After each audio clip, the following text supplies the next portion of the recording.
And welcome to your weekly interval. This is the Best Damn Nerd Show. I'm your host, microphone alchemist James Kincaid. With me tonight, Hall of Fame cyber athlete Jonathan Craig. Howdy. Howdy. And Professor Chris Davis. We're beefing, man. Who's beefing? You and me. Why? You know what's been going on backstage. Got this Mortal Kombat talk, the Captain America talk. The green room snacks are not to your liking. Sorry, I don't know what we're beefing about, bro. It's like you didn't even read his writer, dude. Sorry, we're not going to get a whole chicken for Davis, okay? We're not. At least crispy, that mother. I need some skin on it. You're just going to give me a white chicken. I need some skin. Okay. Well, for next time. I got no skin in the game. But welcome back to the Best Damn Nerd Show. We do have some beef to get to as we're going to be getting into round 2 of Mortal Kombat versus Street Fighter bracket battles here in the Best Damn Nerd Show. Some more closely contested matchups. But before we get into that, I want to try and make good with Davis here. I want to try and make up with him and talk about something that we both enjoyed, which was New Mutants, 2-time Nerdy Award-winning movie, New Mutants, by the way. And I must say, after watching it, I'm so happy that it swept award season here at the Best Damn Nerd Show because, man, I went into that with, and by went, I don't mean actually to a theater like you, Davis. I threw it on HBO Max. I really enjoyed it. I had zero expectations. Honestly, if I had any expectations, I expected it to be bad. And I really, really enjoyed it. It blew me away how much fun that movie was. It was completely different than any other sort of superhero movie, if you can even call it that. I mean, of course, it's got the New Mutants in it, so you can, but it's just so not like everything else that's been released. I don't know. I think you undersold it to us a little bit, Davis. I did, because I was worried that I didn't know what I was talking about, because I've been very excited to see the chatter in our Discord, bestdamnnerdshow.com/Discord. Discord. Good. I got it. All right, good. We're getting somewhere. No, the conversation there about it, people are starting to watch it now because it's on HBO and it's on HBO Max, and people are happy. People are very excited about how this turned out. And like you said, there wasn't a whole lot of expectations. I'm a huge X-Men fan. I love this story. I did not have huge expectations. It was in production hell forever. Yeah. I mean, I don't know how many people went through. But, I mean, you look at these actors, and you look at them now, they've aged so much. It's like, wait, when did they make this movie? Because Arya looks like, what, season 2 or 3 Game of Thrones Arya? Yeah, she definitely did look much younger. Yeah. Where things were caught. This movie took a while to get finished, and when something like that happens, you don't usually get a good movie. And the fact that they pulled this together and made this good of a film, especially with such an interesting story, I hope everybody involved in that movie is very proud of what happened. This isn't going to be a full-on movie night here for New Mutants, but minor spoilers, I suppose. Turn off your Zunes or other non-name brand MP3 playing devices if you have not yet watched on HBO Max and you intend on doing so and don't want it spoiled. But I mean, it might have enough sort of spookiness to it to be added to the horror-thons in future years. Like, I really like the insane asylum vibe that we get from it. Some of the criticisms were over, the accents are bad and stuff like that. I choose to believe that they sort of overacted at times, almost with intent, because it's Breakfast Club. It's sometimes a sort of B-level horror film or an episode of Are You Afraid of the Dark? And I mean that in the best kind of way. I enjoyed it from start to finish. I thought Magic was amazing. Like the way her powers looked, what they did with Lockheed. She stole the show to me. I thought she was awesome. She was great, and Sunspot was great too. I mean, it took him a while to kind of show what he can do. Yeah. The actor, through some scenes, he had definitely more. I'd say more lowlights and highlights personally, but when he did have a good scene, it really shone, I thought. So, and then our dude from Stranger Things, Cannonball was what he was, but he didn't also. You like him? No, he was okay. Him and his bad Southern Kentucky accent. Yeah, that went in and out quite a bit. I was fine with it. I was fine with it too, and I liked his backstory. Yeah. I think they did well with that. Yeah. Speaking of sad backstories, what the backstory for Magic was dark. Yeah. Dark. Anyway, Yeah. I didn't mean to cut you off there. All right. Colossus. We're talking about Cannonball. Yeah. No, I just didn't see. You want to see from Cannonball a little bit of a leader mentality, and he had maybe one scene at the end. It's like, okay, if I'm going to get better, it was maybe one line, and that was it, probably for the whole movie. And I kind of wanted a little bit more of like, okay, who's going to be the leader of this group? And if you were to guess after this movie, you'd probably guess Magic, but. I mean, she, like, again, the way her powers looked, everything. I liked what they did with Lockheed. Again, spoilers, being the little hand puppet, and then coming to life when she goes to her special place. And I liked the very 80s style, sort of like, hey, we put Nurse Ratched to sleep, and now we're dancing around, we're having fun, we're making out, all this stuff. I was like, dude, I'm having a ball right now. And it helps that I don't really give a rat's ass about any of these characters. Not to say I don't like them, but I don't have any sort of like pent up, like this must be this certain way or else kind of stuff that I would have with, say, like a Captain America or whatever, a character that is more personally important to me from growing up with. But man, I had a blast watching New Mutants. So I definitely recommend it to everyone. I thought it was great fun. Yeah, the most surprising part, and I actually just watched it again right before this, because as I went to the theater, it was so long ago when it was out, and yeah, it was you went to the theater right at the height of the coronavirus pandemic, like before, like people still weren't being able to get tested at that point in time, and like the fear of never having a vaccine was running rampant throughout the entire world. They was like, you know what I'm gonna do? I'm gonna go watch this New Mutants movie in theaters. There was just about the same amount of people in each room, so it was fine. But no, the Demon Bear actually. Oh yeah. As I rewatched it on TV screen size, he actually looks better, I think, on the TV, because you don't see the little details on him that might make him look a little worse. But on the TV, he looked pretty good to me. Yeah. Like the CG on it was, for what he was and for what the story needed it to look like. I wasn't taken out of it at all. And I thought all the special effects looked really good, honestly. Yeah. Or good enough, Yeah, for sure.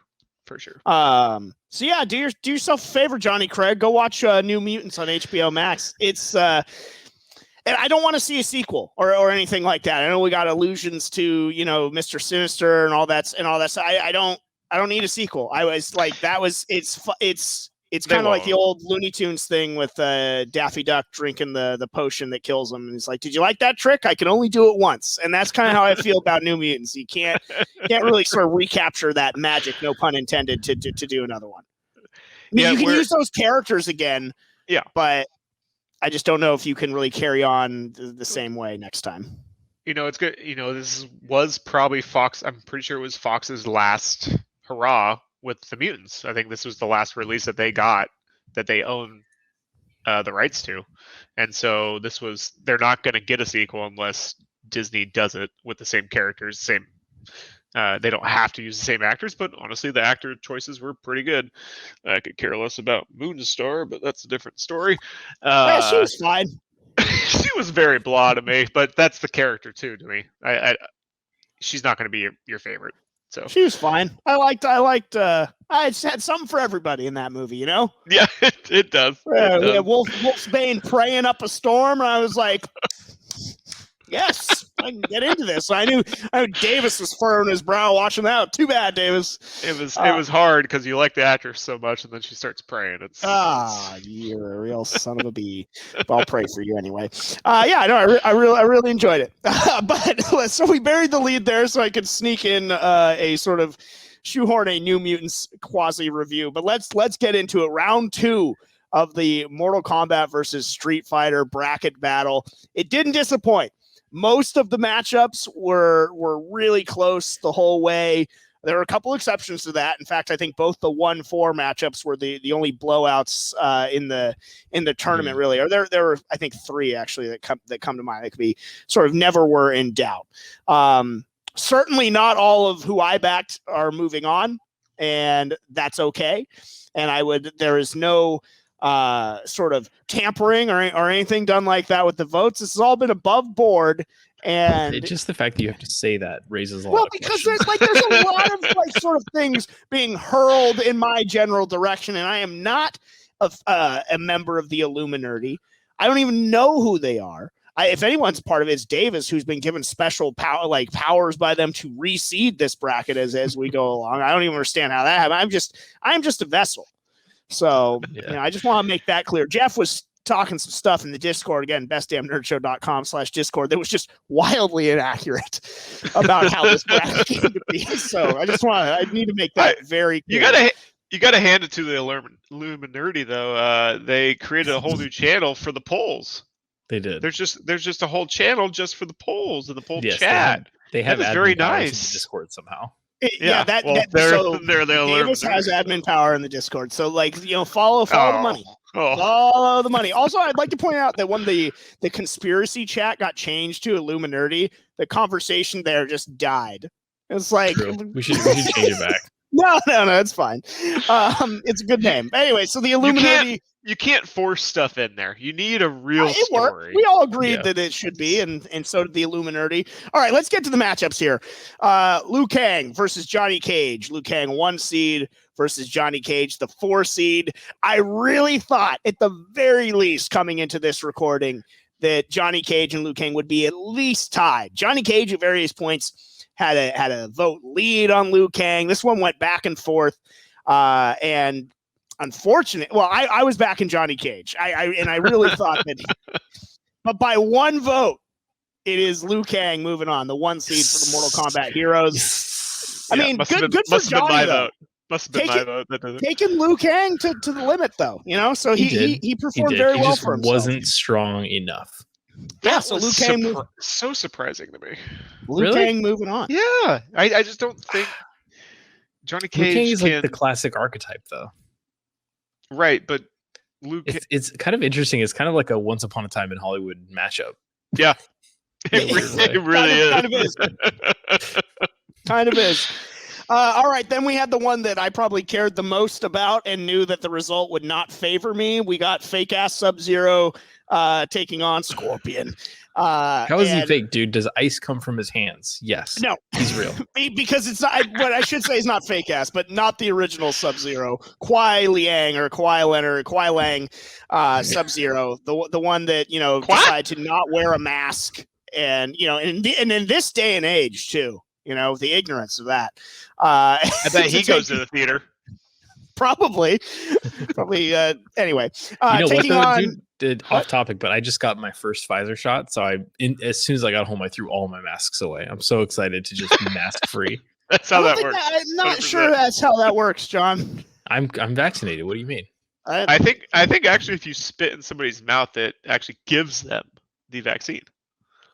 That's science. Ooh, it's great. I'll test that. We're gonna get flagged for being wildly inaccurate. No, I didn't say the name of the candy. All right.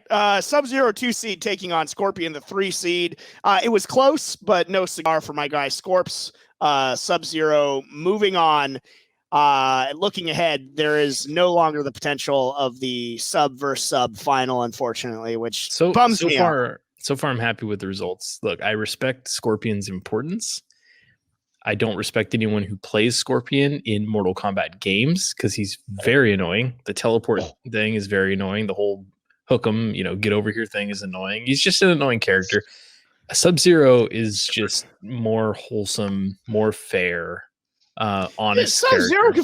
can freeze you, like the little sweep and everything he does. Like Sub-Zero has some He's cheese, an honest dude. character. He has some cheese too. Look, I love Sub-Zero growing up, but once they took the mask off him and they made it like two different people, I was like, nah, I can't. Too convoluted for me. And I understand that at this point in time, all of Mortal Kombat is extremely convoluted, but that's what I cling to. At this point with Mortal Kombat, like there's so many customizations with like how characters look. See, Mortal Kombat has really strayed from the like classic fighting game thing in that like you can customize the character's looks. Whereas like kind of a classic fighting game thing is like, this is what the character looks like. This is the outfit that they have. Other games are doing outfits, but in Mortal Kombat, you can like customize like specific armor pieces and like Like mix their and match. loadout. Yeah. Well, I mean, you can do it in some other games too, but like MK takes it to another level. Yeah. Sub-Zero is moving on. Ryu, the 1 seed for Street Fighter, taking on the 4 seed Ryu. Guile. Yes, Ryu This one made me sad. And moving on. Look, I like Guile, but when it comes to Street Fighter, you know, I'm all USA and everything, but when it comes to Street Fighter, Ryu is the face that runs the place, man. So the right guy. I agree with you, but Guile is so cool, dude.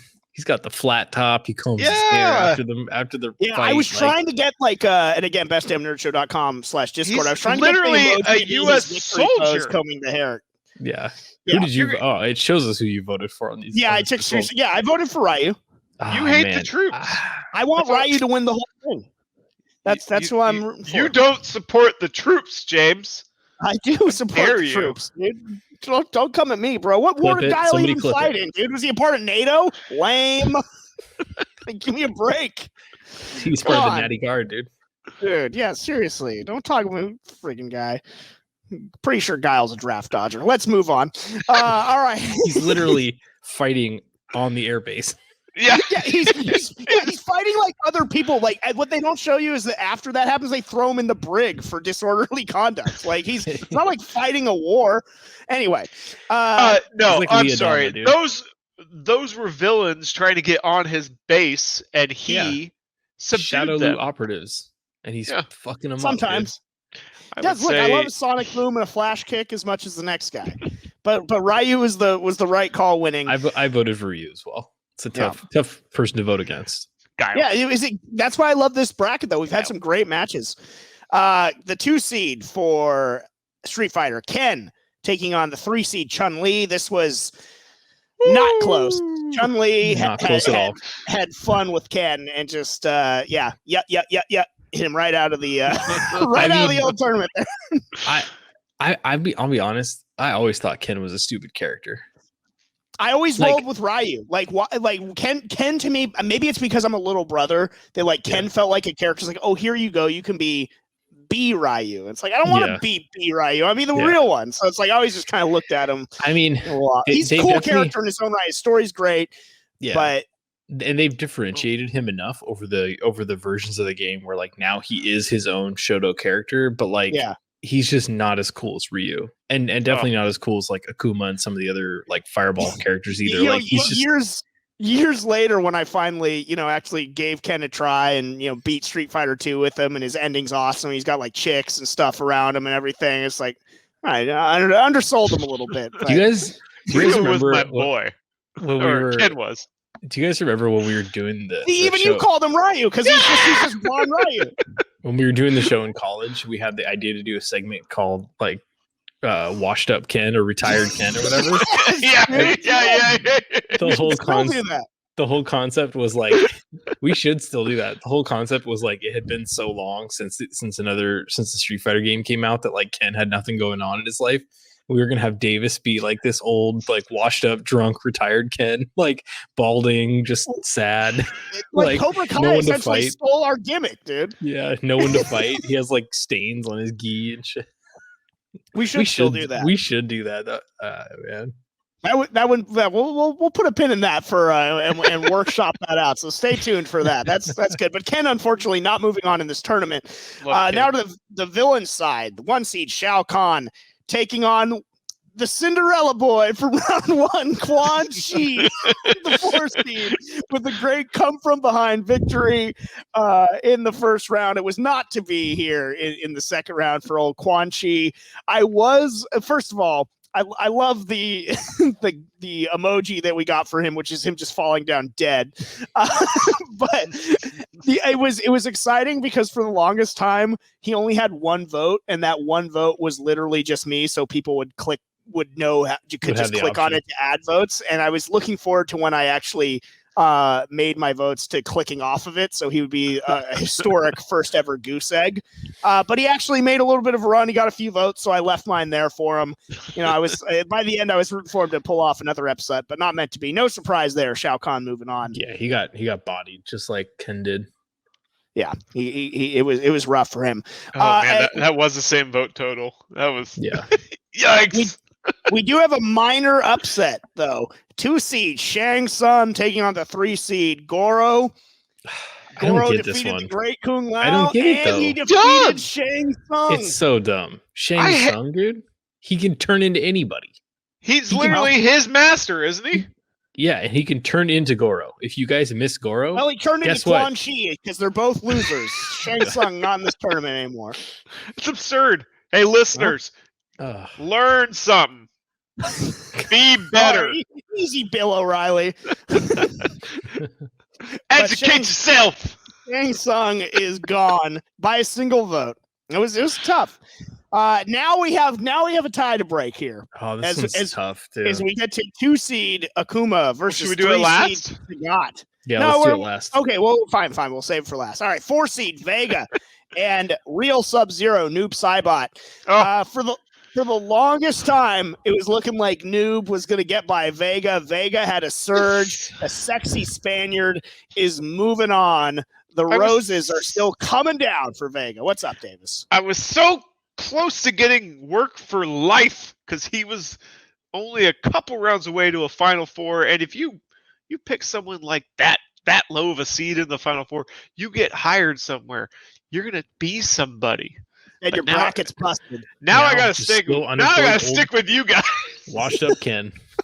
Your bracket's busted. It was close. I'm happy for Vega because he's in good company with this next round. Like I don't know that he's going to make it much farther, but he has to be proud of his run. Like incredible run for a great character, not a character that anyone would have expected to have this deep of run. I don't think. Listen, and you got Noob, who came 2 votes shy of at least tying Vega and having it being broken right here on the show tonight. But he upset M. Bison in round 1, so the Real Sub-Zero can hold his head high, you know.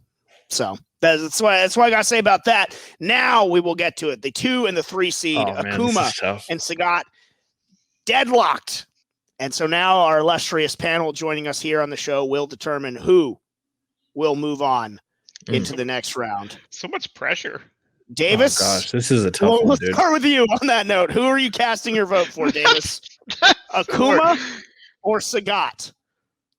So, God, this is so hard because I will admit I did originally vote for Akuma. And this was based on all these tournaments I've gone with Segway with to Vegas, to the small bar scene where everybody's bringing their stuff, and I'm seeing how many people just love Akuma. Akuma is one of the best characters in Street Fighter V by far. He has a great tool set, and popular, right? Popular, fun to watch. Yeah, and just a cool character all around. Like he just looks evil, and all of his abilities look evil. He's just cool. All of his animations are cool. I feel like he's a little over the top evil though, and. Really? Sagat feels more like kind of a real kind of villain to me. I love an eye patch. I do love an eye patch. And he's bald. And he's a bald, good-looking dude. Sexy and bald us guy. Baldies need to stick together. Are you flipping your vote? I'm flipping the vote. I'm going Sagat. We're going Sagat. I love it. See, this is why the process works. The nerdtorial college gets together here, and you know what? We're gonna make the nerdtorial college. I love it. All right, John, who for you the going same with as Scott in college? Look, man, Akuma, without a doubt, amazing Street Fighter character, has transcended Street Fighter and also has an amazing presence in the Tekken franchise and other franchises. But I don't think he can withstand a Tiger Knee. Tiger uppercut. Tiger uppercut. Yep. Dude, there's something about Sagat. Like, I think it's what Davis said. Like, he just felt more like realistic. And I know obviously he throws fireballs, so he's not realistic. But just to me, he embodies what the best part of Street Fighter is, which is like all these different fighting styles from around the world all coming together and like testing. It's like the original UFC, but with superpowers. Yeah, I respect the look. The wraps. He's just straight got the up wraps on the feet, on the hands and stuff. He's Muay Thai. Yeah, he's Muay Thai. Like Van Damme fought this dude. Like 100%. Yeah. Totally. Yeah. He embodies. I feel like what the original spirit of the game was, and his stage has always been really cool in Thailand. The statue Buddha. Yeah. Oh man, so awesome. Yeah, I'm gonna go with Sagat. 3 for 3. I was worried that Sagat wasn't moving on here. I didn't know how the illustrious panel would be voting, but we're across the board 3 for 3 for Sagat. And again, I with a lot of respect to Akuma, but I also Sagat was always the hardest character for me to beat. Like even harder than M. Bison going through the arcade mode for some reason. It's just he always got the best of me. I couldn't. I don't know. As like a 6-year-old, I just couldn't beat him. He was always incredibly tough. It's because his range is insane. All of his even just his normal abilities. Yeah, just forget about like the fireballs, the high and low fireballs, and the uppercut. Like his limbs are so long that it's hard to get in on him, and he's fast. So yeah, tough. All right, Davis, the Illuminati has granted you special powers. So tell us, what are the next round's matchups looking like here? Their ways are as mysterious to me as to the rest of the nerdosphere. So, if you're watching on YouTube, Davis gave me the sign that he is, consulting the runes to figure out what's going on here. I was like, oh shit! I didn't understand you still needed my help at this point. Stretch. No, I helped. This is what the Illuminati wanted, and again, I am not affiliated. All right. Well, since I have all this illustrious power given to me, don't let it get to your head though. For the heroes, we have a very, very chalk upper bracket here, outside of one, barely. So we have Liu Kang as the 1, Sub-Zero facing off against Liu Kang. 1 and 2 seed for Mortal Kombat facing off against one another. 1 and 2 went the full length. Facing off against each other. That's pretty powerful stuff right I like this because that means we are guaranteed to get 1 from Mortal Kombat and 1 from Street Fighter for the right to represent Earthrealm. That's great. That did work out. So we have Ryu and our wonderful lady. Mark Chun-Li would be so proud of us that a female passed through. Chun-Li has made it through into the Elite 8, and I mean, it's hard. It's hard to beat that cosplay. It's hard. Ryu, we should definitely everyone. We should definitely write some fan fiction around that superhero battle. Read it next week on the show. Not only Chun-Li in Mortal Kombat, but she is in the Elite 8 of this bracket. crossing all the franchises. I mean, those are great matchups. Liu Kang and Sub-Zero. I almost said Scorpion. Liu Kang and Sub-Zero. Ryu and Chun-Li. All right, what about the villains, Davis? And you are going to get your 1 villain from Mortal Kombat and your 1 villain from Street Fighter representing other realm, whatever we're calling that with Street Fighter. But we do have the 1 seed against the 3 seed, Shao Kahn versus Goro. Very interesting. Goro been riding some fan sport. He barely got by Shang Tsung. But I'm so disappointed. Goro won the tiebreaker against Zangief too. He's been flirting with disaster this whole tournament. I don't know if he's going to be able to get by Shao Kahn, who had such a strong perforance. Granted, against Quan Chi. He has seniority, though. He has seniority over Shao Kahn. And let me tell you why I'm rooting for Goro. I want Goro to come out of this side of the bracket because he was the one that beat the great Kung Lao and was representing for, in the original Mortal Kombat, like he was the champion. So I think it would be poetic for him to be the champion again of the forces of evil here, and for Ryu to beat him this time instead of Liu Kang. And that's the ending that we get. That's what I want, but I don't think that's going to happen. I have a hard time, Goro would be great because he's from the original and he's so iconic. But Shao Kahn that is his master. He's a baddie. Shao Kahn's the guy. Shao Kahn is the guy. No doubt about it. He's that dude. But there is something poetic about if it were Goro to come out of it. I don't think maybe it's Goro's time to be the guy. Maybe it's Goro's time to ascend to the throne, dude. It is funny thinking about him in the first game and like just looking at him in that first game, you're like, holy, this dude's got 4 arms and like this crazy, like different whatever he is, like creature. Such an imposing force. It's true.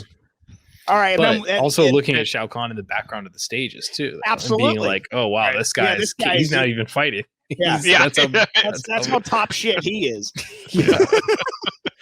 He's just amused with our fights. Yeah. And at the bottom of the villain bracket, we actually the least chalk of the whole tournament. We have a 3 seed versus a 4 seed. We have Sagat at number 3 and Vega at number 4. So representing the villains from Street Fighter, Sagat and Vega. That is very interesting. Were they right after each other in Street Fighter 2 when you played through the stages? Yeah, you beat Vega and then you would play against Sagat. Balrog, I think, was before Vega, so I think that sounds accurate. Yeah. Oh, Beauty and the Beast, though. The Beauty and Vega and the Beast of Sagat. Let's just make a story that Vega's claw was what took Sagat's eye. Oh, we're just writing new canon. Poked his eye out. Let's just say that now. That's canon. You know what? I'm actually going to say that this Sagat in our tournament has taken the eye patch off. Ooh. Like a la, Kuai Liang Sub-Zero, and is now switching sides to the hero team for reasons. And he just has both eyes. And they're both yeah, exactly. But still has a scar. Yeah. All right, well, that is what we're going to be getting in round 3. Again, if you want to vote, this goes down in the Discord. So bestdamnnerdshow.com/Discord. Join up. We love the interaction, not just on the polls, but just in all the discussions we got going on there. We're going to take a break. On the other side, we're going to keep it rolling talking Mortal Kombat, though, because the first 7 minutes have been released online.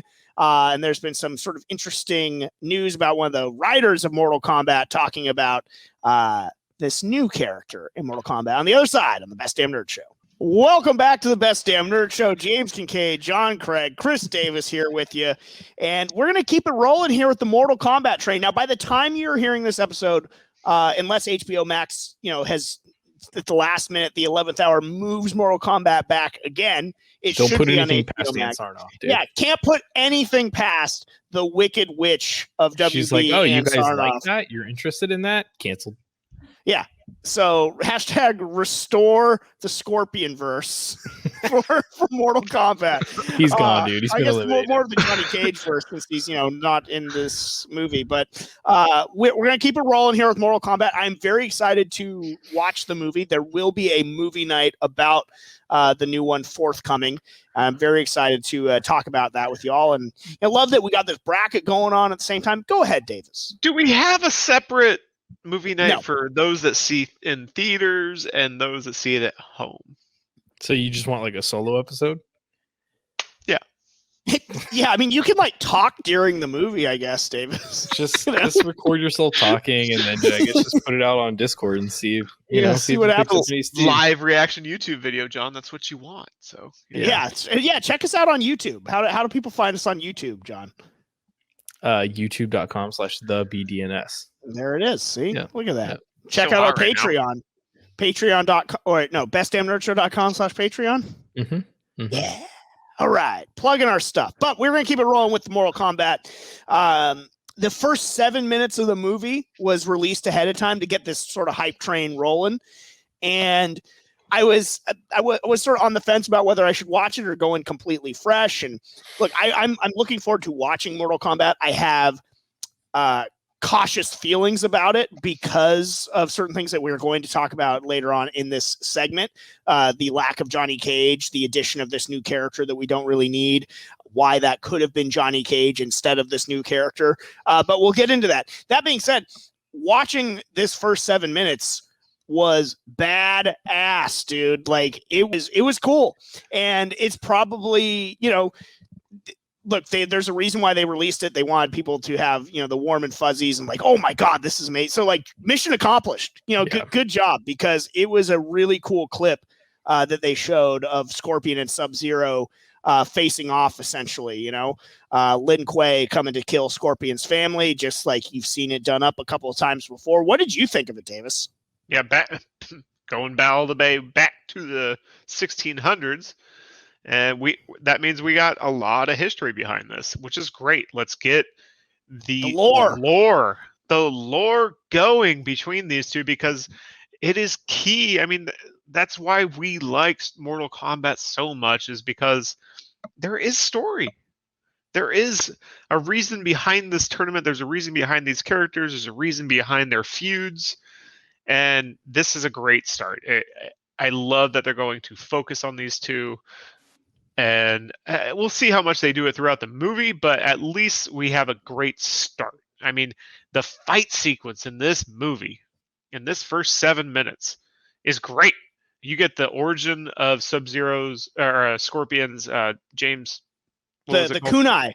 The kunai, thank you. Which I really liked because it's traditional to what the kunai came from, which was it was a farming tool that started becoming used as a weapon. So I thought, I don't know, it's like the history nerd in me was like, oh, that's awesome. So I appreciated that. And it's not like he just like invented it right there and then. Like he's clearly used it before. It's not just chance that he's this good at it. It's just like, okay, he just knew where this tool was, the rope's there, he made it, and then we get this badass scene of him just running through Sub-Zero's men. And there's just some really good moves in there.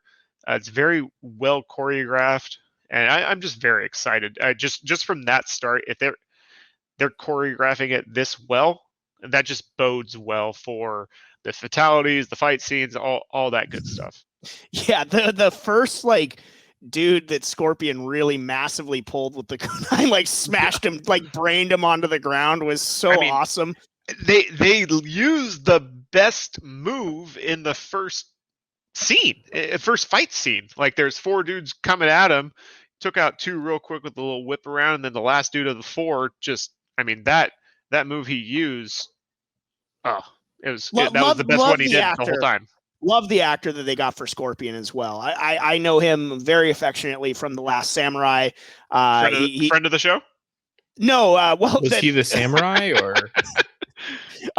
He was one of the samurai, and he's the one. He's the one that he wasn't the last samurai.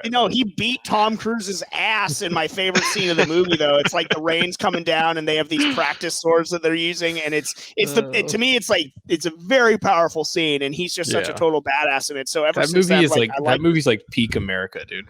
That movie's great. Okay? No, The Last Samurai is going to be American, though. Okay? Tom Cruise isn't The Last Samurai. You clearly haven't watched the movie. Last Samurai is Ken Watanabe's character. Stop it with your Mandalorian trash. You're trying to get me worked up here again. By the way, Davis, your cousin Lauren was listening to our backlog of the Best Damn Nerd Show, and she just texted me. He's like, this Mandalorian episode gets heated. I was like, yep. Yep. That's exactly right. I mean, he is in a ton. I'm not going to John just says scripted about that. Yeah, I wish. But yeah, so I love the actor that they got for Scorpion. I've enjoyed his work in The Last Samurai, which is a very good film. Seek it out.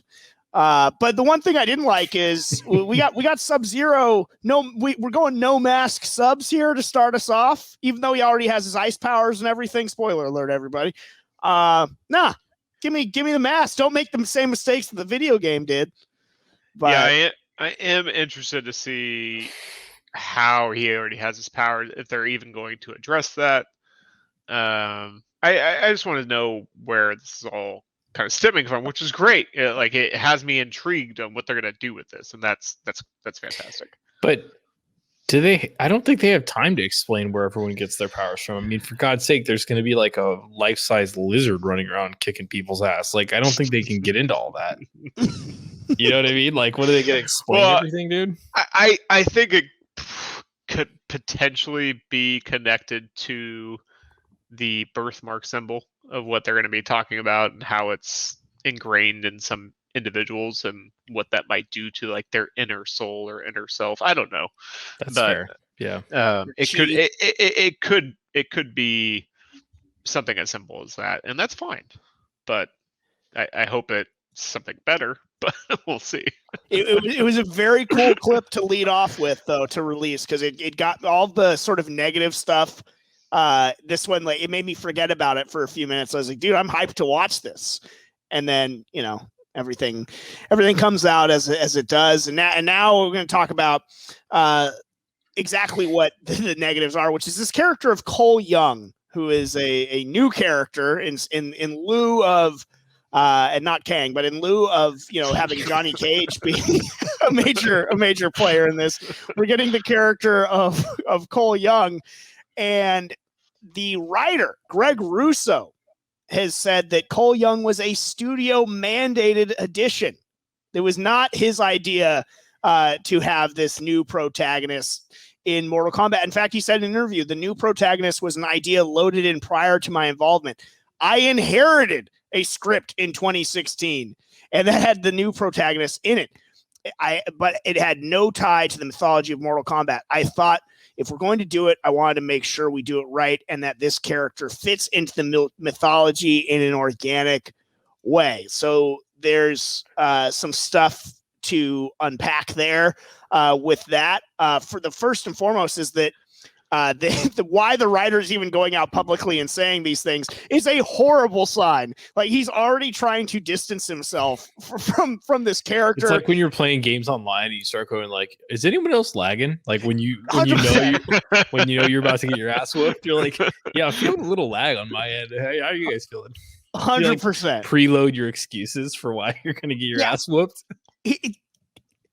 Totally hit the nail on the head. That's exactly what he's doing. He's distancing himself before the movie has come out. Again, I will read it again. The new protagonist was an idea loaded in prior to my involvement. I inherited a script. So he's definitely trying to dance away from this Cole Young character. Before we get into the other side of that statement, which has some heavy implications and some spoilers, if you haven't already put it together from the trailers. But Davis, go ahead. You had a thought. Yeah, no, this new character, I have a theory of what this is. I think it's quite obvious. Yes. When you have this first 7 minutes, you have the backstory. I feel like that's always probably connected, especially to a new character like this. So it's got to be a descendant of said child that was hidden during this first 7 minutes. I would think Scorpion is going to perish at some point, and this character will avenge his great grandfather and kill Bihan, and then it's going to start this feud all over again between the families and the clans. I think that's where they are going to fit this into the mythology. I don't think he's any like secret character. He's not some like Johnny Cage in hiding or anything like that, because supposedly he's a UFC ex-fighter. Yeah, so that's we'll just get right into that then. So minor spoilers. That is, you know, from everything that I've read from this article, exactly what they're doing, that he is the descendant of Scorpion. And, it actually says it? Yeah, I mean it's heavily alluded to, like in the trailers, you see the Scorpion and like and everything like that. I mean that's what's going down. But so that was the other part of that quote that I was going to get to, is that he had no tie to the mythology of Mortal Kombat. I thought, if we're going to do it, I want to make sure that we do it right and that this character fits into the mythology in an organic way.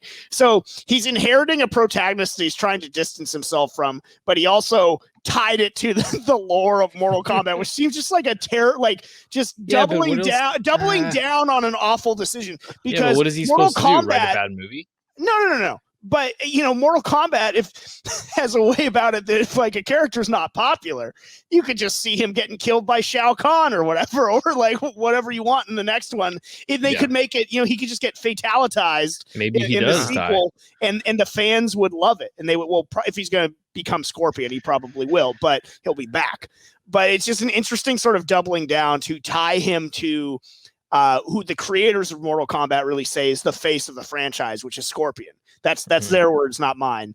But it was to me sort of a so you got a character that you don't like, and then you just tied an anchor around him and then put the other side on the franchise. I don't know. Why do you mandate this? It's so strange. Like, well, why do you want to have a character in a franchise like Mortal Kombat that nobody gives a shit about? Like, if you're trying to make money, and so did Anne make this movie? Yes, Anne made this decision. Anne wrote the original script. And I think, honestly, what it comes down to is... Anne thought Chun-Li was in Mortal Kombat. You have a giant corporation, and again, it goes back to the same conversation we had about the Snyderverse. Like, there's a lot of divisions within Warner Brothers, and they're all huge in their own right. And they're all fighting to put their stamp on IP and like leave their mark, and they want to own this character in the theatrical division. Like I think realistically that's what it comes down to, and I also think that to them, when they put a Mortal Kombat movie out, it's a given that Mortal Kombat fans are going to watch it, and what they're really after is non-Mortal Kombat like endemic fans, like people who don't buy all the games, like they want to reach a larger, wider audience. And to people who aren't super familiar with all the lore of Mortal Kombat, introducing a new character really isn't that big of a deal. I think that's the wrong way to go, personally. I feel like making the core audience happy will only help your movie. But I don't know. I think things are messy over on the Warner Brothers lot. The prevailing thought out there is that this character is meant to be sort of the audiences into the what the hell is going on in Mortal Kombat, why do people have powers and stuff, like a character that can ask those questions and all that stuff. You have a character already in the Mortal Kombat mythos that can do that in a fun and entertaining way and is also a badass and a beloved character. You have Johnny Cage who could be that character. But even if you wanted to do it, even if you wanted to do it with like Liu Kang, you still could do it. Where he's like, that's what I think that the thing where is. He's like first discovering the his first powers. One.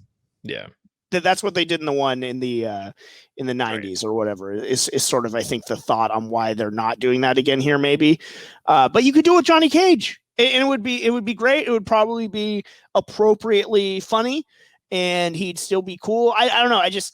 This addition of the character Cole Young is, to me, is the number one reason why I have sort of a bad feeling about what Mortal Kombat's going to be. I will say, going back to that 7 minutes they released, I love the little remix of the original Mortal Kombat theme that they play at the end. It was fun. It's good to hear. I hope we hear the real thing. I hope we hear the real thing in the movie. That's all I'm saying. You just get the same beat remix. It doesn't matter. You're still jiving and grooving. It's great. It doesn't matter. You're there.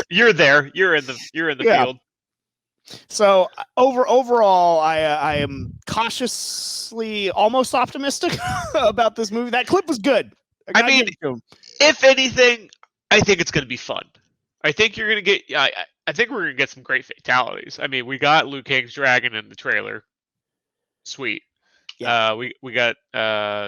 Sub-Zero's doing some wild stuff, freezing people's blood and stabbing them with it. And we got. I mean, that is in the fight. It looks like with Scorpion, and we got to get over here. But I think we only see the one fatality at the moment. But I think they are going to have fun with it, and I think maybe Cole Young is Quan Chi in disguise the whole time. He's the origin of Quan Chi. This is it. He's going to drop dead and then take over the underworld. Perfect. Oh gosh, that's what we wanted, right? We just wanted a Quan Chi origin story. I You know what? Quan Chi's growing on me. Every time that we sort of like have fun with him at his expense, he just grows on me a little bit more and more. And I still like that Sub-Zero Mythologies game. So they're ahead of the game. Maybe Screw it. Warner Brothers maybe just turned a stone here, and we got the I'm Quan Chi looking origin forward story. to Quan Chi's series on HBO Max. That's going to be their answer to the Loki series. It's just Quan Chi going around getting into hijinks. We can get Luke Wilson to play opposite him instead of Owen Wilson. It'd be great. I mean, he would be the one in the underworld, not Owen Wilson. That's for sure. Oh my god, bro! All right, let's take a break. I don't even think that's accurate now. The more that I think about it. Let's take a break. On the other side, we're gonna play a little Nerdgasm or No-gasm. We're gonna be talking about is Zacky Snides jumping to Marvel? Michael Keaton putting up the cape and cowl again? One of my favorite video games getting a remake and more on the other side in the Best Damn Nerd Show. Welcome back to the Best Damn Nerd Show. James Kincaid, John Craig, Chris Davis here with you, and it's time to play a little Nerdgasm or No-gasm, a little nerd or nah, where I will throw out some stories, and my illustrious panel here will sort of a buy or sell. Your Nerdgasm if you're with it, and No-gasm if you're not liking it. And we got some interesting stuff to talk about here. Davis, you already shaking your head over there. It's not a buy or sell. It's kind of like a buy or sell. It's are you gonna like it or aren't you? I mean, yeah, that's essentially what it is. So don't make it weird. Don't make it weird. Just let it happen. It's just nerd or nah, bro. Yeah, a little nerd or nah. All right, the first one. One of my all-time favorite video games. I think that certainly goes for at least 2 out of 3 here. Is getting a remake supposedly. Knights of the Old Republic getting a remake. Davis, Nerdgasm or No-gasm? All right.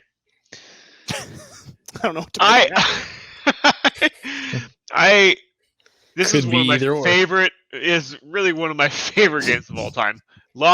So much nostalgia with this game. One of the best stories ever done in a video game.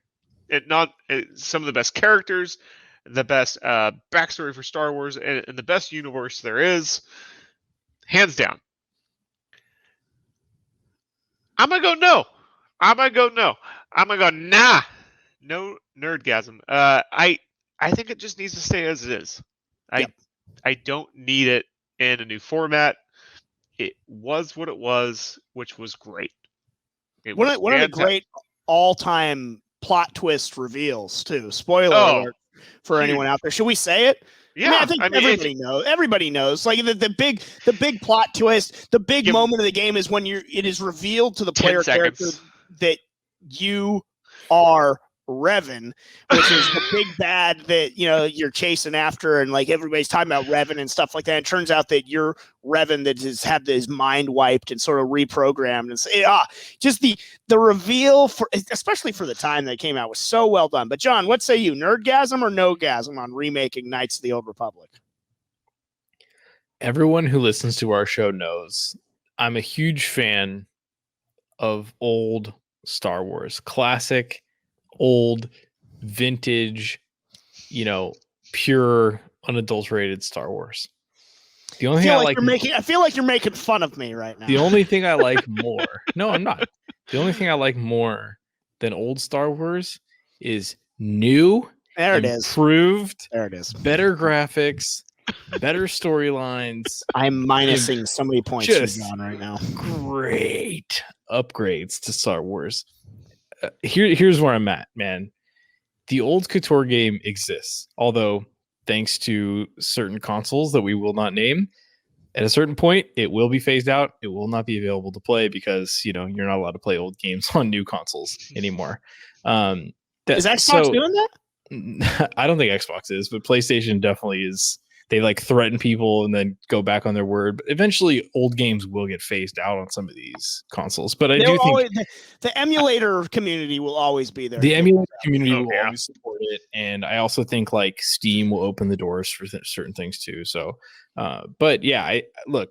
Is this a Nerdgasm for you? It's a Nerdgasm. Yes. the old game, dude. The classic KOTOR game exists. Like We've established that. Introducing, remaking it, remaking it, and maybe updating some of the systems a little bit, updating the graphics a lot of bit. All it will do is introduce a new audience to KOTOR. It's not going to replace the old game. It's just going to help more people get involved in that world. I'm for it. Okay, so a couple things with that. It's a no-gasm for me as well, because I would rather leave well enough alone and leave the greatness untouched and unspoiled by the lesser hands of today's creators. But the weak hands, the paper hands. Yeah, they do not have diamond hands. They're standing on the shoulders of the giants that made the original Knights of the Old Republic game. I would be more, I think, sort of with a remaster, perhaps, if you just want to update. But even then, I don't know, like, the tinkering around and stuff like that. The GameCube Metal Gear Twin Snakes burned me because they didn't bring back all the voice acting cast and they changed some of the lines around. And I was like, what are we doing here? Like, why are you changing what was already a perfect game? Yeah, update the graphics group, but now you're making all these tweaks. Anyway, that's a whole nother conversation for another episode. But it's no gasm for me. It's also not BioWare doing it. So hard no gasm. Once I saw that, no way. No gasm. Leave Knights of the Old Republic alone. If you want BioWare to go back and maybe re-release KOTOR 2, like the complete edition, I would be super nerdgasm for that because I would play the hell out of it. But yeah, for KOTOR, a remake not even done by BioWare, no thanks. I mean, I do see what John's saying. I do hope this does bring new people, younger folk, into the knowledge of that lore. That's at least a win. Yeah. Which, because it is an amazing story, but I still don't think it will have the same effect. I mean, unless they remaster it, though, it's not going to be the same story. Maybe they could take similar plot devices, but my thing is, like, I don't think we're at a stage right now where people are going back and playing old 3D games out of nostalgia. I think people go back and play old 2D games, and that whole 2D side-scrolling pixel art thing is making a comeback. But, like, I don't know if people will ever revisit the, like, OG, like, 3D games on those original consoles that weren't of the age to play them originally, So right. My thing is, like, maybe doing this does introduce a new, younger audience that gets to enjoy the KOTOR kind of style. But yeah, I don't know. It is a different team, so who knows? That's interesting. Is like as we go back on a retro stance on the 2D games. Mm-hmm. Do you think this style, the N64 or the early Xbox of that? Do you think that ever gets its moment for being retro? I don't think so. Because like those games are like kind of clunky at times. Like at least a side-scrolling 2D game that you play for like Nintendo or Super Nintendo, like the systems were so simple and the controls were so intuitive that it's like easy and fun to play them still, even though they are very challenging. But when games first went 3D, like the controls weren't really figured out yet. The menu systems weren't figured out yet. They were trying to do a lot of high concept stuff. And while we were all willing to put up with it at the time, I don't think like Zoomers that grow up on Fortnite are willing to like go through that. How are the Zoomers on load screens? Spent a lot of time there because I'm thinking about KOTOR and reading about the Great Hyperspace War quite a bit. So which I love because I love getting a little lore in my load screens. Yeah. Gives me a chance to have another little snack. But I don't know how much they'd like it. I don't think they dig the lore as much, James. Well, you would hope that the load screens would be better now. That you'd hope. Yeah, but I feel like that's part of the experience. I understand. I understand where you're coming from.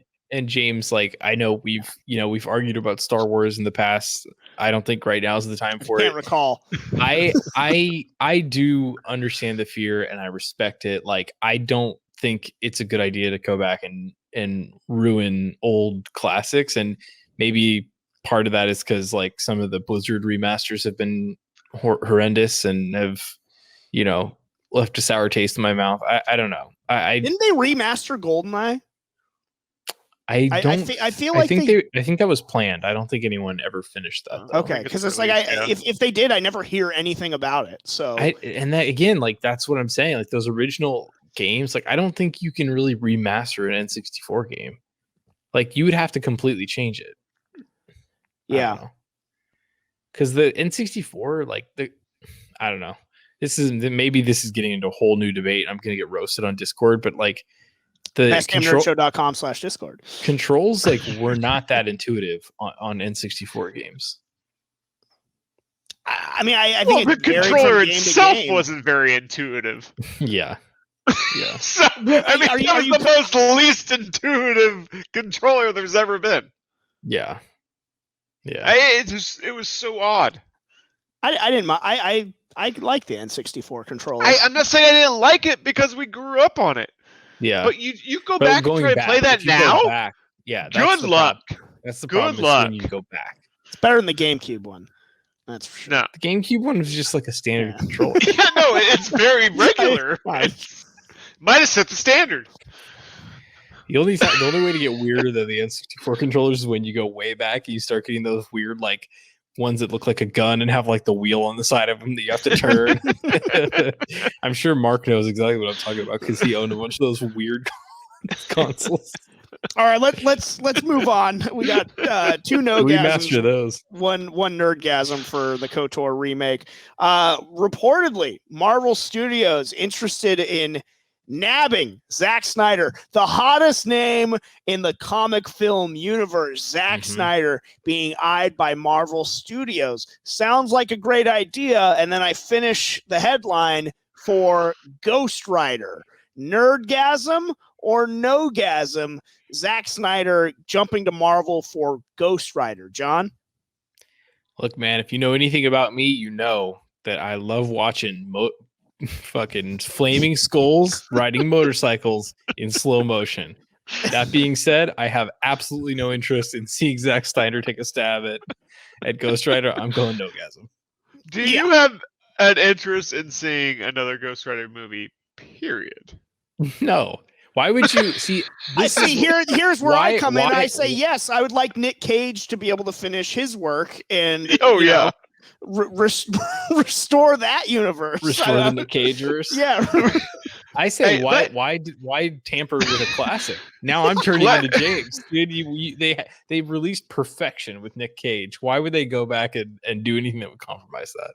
Can we just go and start the hashtag of restore Nick Cage? Just his life? His finances? His bank account, maybe? I don't know. Mental well-being? I'm fine with that. All right. Davis, how about for you, though, with Zack Snyder reportedly being looked at by Marvel for Ghost Rider? Nerdgasm or no-gasm? I'm a nerdgasm on this. I'm for it. I haven't had a nerdgasm in weeks, and I've been holding. There's a lot of pent up, backed up nerd in here. I'm gonna go nerdgasm here, and here's why. I can relate Ghost Rider. I want to make sure I'm getting this right. To Snyder's vision. I feel like there's a lot of Underworld and Ghost Rider going on, and I feel like the imagery with a lot of that kind of goes with how he films and his vision. And so I think he could do that pretty well. I think he has a vision for that. So the aesthetic works. Yeah. No, I actually think that's a phenomenal point, Davis. Is that indeed. Ghost Rider is absolutely when you're talking about peak Zack Snyder, it's sort of what Ghost Rider is, which is unfortunately also the downfall, because Ghost Rider doesn't have anything other than the fact dude, this guy looks cool. It would look awesome, see, like John said, in slow motion with music and the flaming skull and the motorcycle and everything like that. Ghost Rider would have fit. Well, not right in, but would have fit in with Zack Snyder's Sucker Punch. That's the level of depth that the Ghost Rider character has, and aesthetically, yes, he fits all of sort of these stereotypes of Zack Snyder filmmaking 100%. I would rather see him get attached to a character that is more interesting, though, beneath the skull.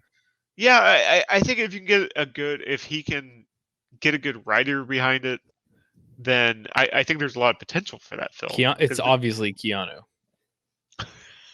I'd be into that.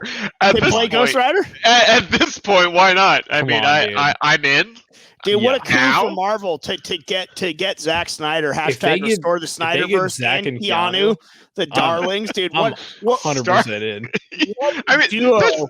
that's instant gold. Come on, Mhm. Marvel. This is Money. You're printing money at that point. Dude, what a duo that would be. Anne is on the other side. She doesn't like money. You do. You got Snyder and you got Keanu. Yeah. We're good.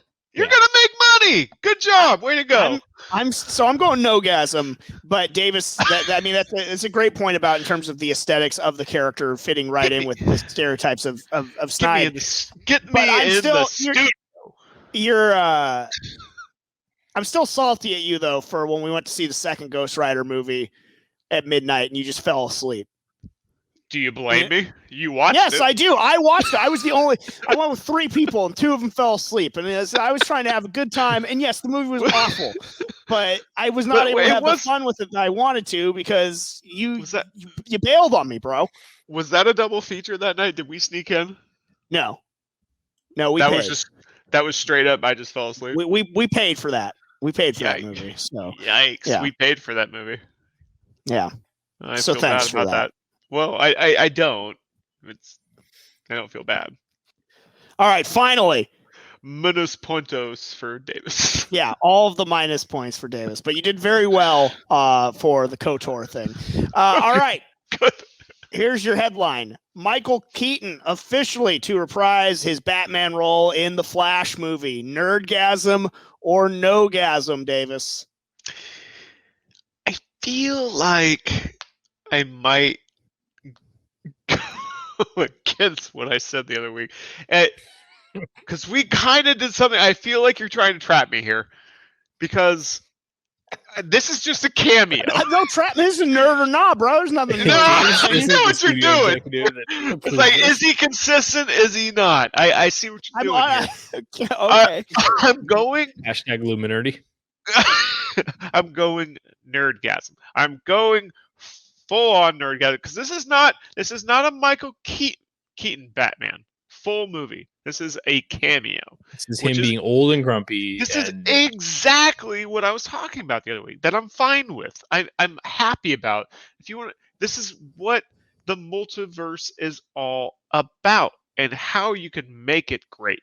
You put in these old actors Teasers from the other movies that have been in the past, and you can connect all of these, and it makes sense. Because it's a multiverse. Who gives a shit? You can do anything at this point. Like you literally open the door for anything. You can't make another Zack Snyder movie. Yeah. Or the Ayer cut of the Suicide Squad. So, you can do anything unless it has quality and the fans are going to like it. Right. F them kids. Unless it has a chance to make money. But Michael Keaton, I love the actor. I love him as Batman. So yeah, I'm all in. Nerdgasm. Johnny? I agree with everything Davis says. The only thing that I'm skeptical about is the fact that it's going to be in a Flash movie, and it makes me feel the hell out of here. It makes me feel like they are like they felt like they needed something to make this movie worth watching, to make it have the appeal that they needed to have. Like, why couldn't it have happened in another movie? Why does it have to be the Flash movie? Because the Flash and what he does in the time streams and everything is what would lead to all these different multiverses, and you get a different Batman or what have you, or maybe he's just the same Batman but older. That's the why of it. Speed Force and all that jazz. Flashpoint, dog. Okay, so here let me I'm skeptical. Let me throw something out here because I'm going to give it my rating first, and then I'm going to give it an unemphatic nerdgasm. Okay, so I have a question specifically like a clinical, for John. like a limp clinical nerdgasm. Okay, it was just maintenance. It was a maintenance nerdgasm. By the book, yeah. We needed to do some tests. Thank you for your donation. Yes. To the bank here. Now get out. Your check's in the mail. You might have a child later on. My question is, John, because there was a point in time very recently where Michael Keaton was talking about how he was on the fence about joining this production because of what was going on with COVID and everything like that. And when that was going on, rumors, speculation, whispers started to be swirling around that Christian Bale could replace Michael Keaton as that Batman. Now, how would you feel about that? Would you prefer that? I want both at this point, but I would be down. I would still have the same concerns. I do think that it's better at this point in time, just where we're at, you know, and how far we are removed from Michael Keaton, to pay our respects and bring him back around. That's not to say that I don't want them to revisit Christian Bale. We all know that I want that. I want him to get his own films. I just want him to be Batman forever. Like, let's just get him in like a serial. You want like, him in Batman Forever? I want him to be I want him a movie a year and then maybe a TV show as well. Just that's his thing till he retires, right? But in the meantime, I do think it's good to pay respects and to have Michael Keaton come back in. I like the idea of having old grumpy Batman because we really haven't seen that yet. I know Affleck was a little older and grumpier, but we haven't seen like old man Batman on film. Have we? No, I mean, not to this level. We're not getting like Michael Keaton at this point could be like the Bruce Wayne from Batman Beyond. Yeah, at this point. I think I'm cool with that. Affleck has seemed like the oldest in the recent Justice League. Yeah, and he's the only one who's like a little like banged up. I mean, well, Christian Bale in the third one, yeah. but Ben Affleck was definitely the one with the most tenure in terms of the sort of the storyline that they were telling. With it, I'm worried. I understand the logic behind having it in a Flash movie. I'm just worried about what that means for that movie, though, only because, again, it makes me feel like they need to do this to make the movie interesting. Because by itself, it's not going to be interesting. You know, that it just concerns me a little bit. I'm going full nerdgasm here because Michael Keaton to me is still the best Batman we've ever gotten on film. The 1989 Batman movie to me still sits atop maybe any comic book movie ever. It's one of my all-time favorite movies, period. So the fact that we are revisiting Michael Keaton, him getting to do this is exciting. It's something that I never thought that I'd see. And in spite of the just unbelievably stupid leadership, and putting that fully in quotes, of Ann Sarnoff and everything going on at Warner Media, the fact that this could happen in a Flash movie and just, it's cool. It's a full nerdgasm. It's super awesome that we get to see Michael Keaton revisit that role. That really, I mean, it was just that movie was such a phenomenon, the 1989 Batman movie. It was, and Batman Returns and stuff like that. And it just led to so much that we now get to enjoy. So I'm excited for it. I would have been excited for Christian Bale to revisit the role too. I think it's too soon still. And that's sort of the point, is that if they did that, then it's like, well, maybe can we just bring him back? Can we just get him can we all just admit that, not that Ben Affleck was bad, but can we just admit that's like, let's just keep making these. Yeah. Well, and if people don't like Pattinson and he's in that movie, and there's going to be a lot of clamor for it. Now, so I will say that trailer for The Batman with Robert Pattinson looked good, but I need to find out where Ann Sarnoff comes down on that movie, because that's going to determine whether or not I like it. Is she involved? If she's because pro, it probably won't do well. If she's pro, then I'm against it. But that's just where those battle lines are being drawn. I have restore the Snyderverse. I have two hypotheticals for you as they relate to this news, though. Number one, love it. When are we going to get to bring back the Val Kilmer Batman? It is a multiverse, dude. He has a higher chance of being the Penguin. That's true. He's not going to fit in the Batsuit anymore. No, they're gonna have to modify that thing. And his nose won't need too much of a extruding particular either. Yeah. So, and another question is, how would it make you sad if they also brought back Jack Nicholson as an old Joker in this? I mean, would that make you sad? Would it make me sad? No. I still think Jack Nicholson's Joker is the best we've gotten too. Oh, Look right like off. in terms of live action, because Mark Hamill was great in the animated series. I love Jack Nicholson's Joker, but he died in 1989. Yeah, maybe he lived. F it, I don't care. it's He a was multiverse, great. dude. Bring him back. Send him to another. Yeah. Bring him back. Send him to another museum. Put on a Prince track and let's do it, gentlemen. Oh, let's broaden our minds. Lawrence, put on the Prince track for sure, and I'm there. 100%. Like, bring back 100%. Jackie, boy. Let's That's go. one I of the just love all-time the great idea. movie soundtracks ever, and it's from Batman, dude. I Party just love- Man. Oh, I love the idea of like an old, aging, just like fat, sad he'd get in shape Joker for the role. sitting in Arkham Asylum, just like, fuck, man. They had like, how many times Dude, have they been around man, this? now that you say it, John, I'm incredibly curious as to what that would even look like. Now I am sad that we're not getting that. Maybe we will, but now I want to see. God, him going back to the Joker would be so good, and it would. I would love him to take all these youngsters to school and just show everyone what a great Joker he was. If it's just like an appearance, right? It's not like he's not in the entire film, but like you just for a scene. They go to Arkham and he's just in there. No, I want him in the whole film. I want replace Joaquin Phoenix. I feel like all they need to do is just film him on the sideline of a Laker game, and then in the makeup, fill some words, and it's fine. Yeah, you're good. It's like he's in the insane asylum from there then on, anyways. Yeah. So. No, I think that's a great suggestion, John. I like it. Book it. Talk to Anne. I know that she's aware of us and loves all of the content that we're putting out about her. So we'll make sure she is the face that runs the place right into the ground. And so off. All press is good press. Well, then don't go to Variety.